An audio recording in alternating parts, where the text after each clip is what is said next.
मलाई आज तिम्रो निकै याद आएको छ, निकै अत्यास लागेको छ। तिमीसँगको कुराकानी बन्द भएसँगै म आफूलाई एकदम एक्लो महसुस गर्छु। आजभोलि मलाई मै बोझ लाग्न थालेको छ।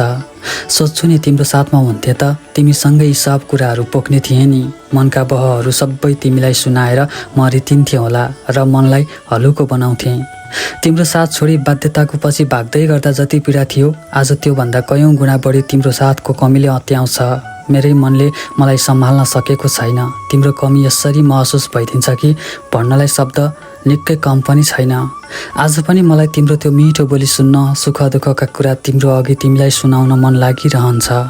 आज तिमीलाई केही भन्नु अघि मैले एकफेर सोच्नुपर्छ, त्यसैले त तिम्रो न्यार्चो लागेको छ।